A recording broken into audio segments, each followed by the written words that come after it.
Bonjour tout le monde, alors pour cette deuxième vidéo, je vais faire une étude de ma main gauche sur mon carnet, un petit Moleskine 13 par 21 aquarelle, et je pars à la gouache. Alors je vais démarrer, je prends ma main gauche comme modèle, et je démarre avec une base de plutôt ocre pour casser le blanc du papier, et je continue avec le même ocre comme base de travail avec un pinceau assez large en biaisé, un pinceau plat biaisé qui fait un demi. Et je reviendrai après avec un pinceau fin qui fait la pointe, un pinceau aquarelle. Donc tout en poil synthétique. On voit que je démarre donc sur la base d'ocre et je rajoute du rouge cramoisi. Ensuite, je décide de proposer les ombres et jouer avec la transparence entre l'ocre et le cramoisi. Et je décide de foncer le fond en bleu, donc des couleurs opposées pour faire mieux ressortir les contrastes.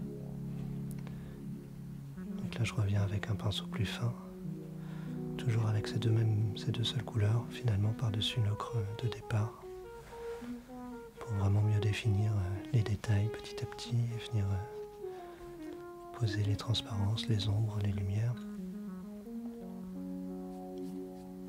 Jusque là j'ai conservé les blancs avec le blanc du papier, enfin l'ocre de départ. Et je reviens à la fin rehausser un peu de blanc les détails, et à la toute fin avec les crayons aquarellables. Je viens vraiment finir par faire le dessin au final. Dessin que je n'ai pas du tout mis en place. D'ailleurs, le pouce a beaucoup bougé. On le voit qu'il est anatomiquement mal fagoté au départ. Parce qu'il a tourné à 90 degrés plusieurs fois. Mes doigts aussi, derrière l'index, ont pas mal bougé. Mais ce qui m'intéressait là, c'était de rendre vraiment la chair et les lumières de la chair en couleur directe.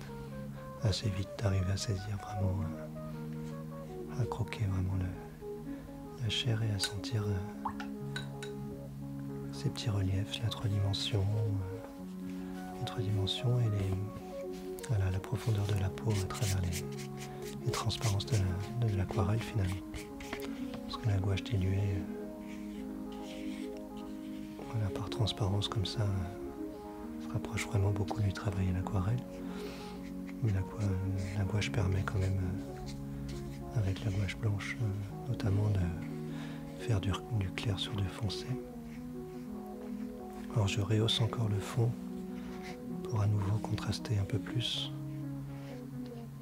et pouvoir se focaliser vraiment sur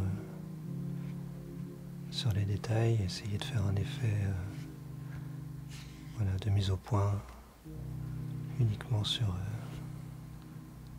les détails des doigts en premier plan et éloigner un peu l'arrière-plan et le poignet. La lumière aussi bouge, même si le tout a duré qu'une vingtaine de minutes. Bon, un peu plus longtemps avec la vidéo, et à un moment j'ai un coup de fil, mais rien de méchant. Voilà le résultat final, donc un peu réarrangé au crayon à la fin. Et donc au début et à la fin de la vidéo, j'ai rajouté un timelapse, une tentative de timelapse du lever de soleil, mais très nuageux. J'aimais bien les nuages de cet après-midi. Allez, bonne journée et à bientôt pour une autre vidéo.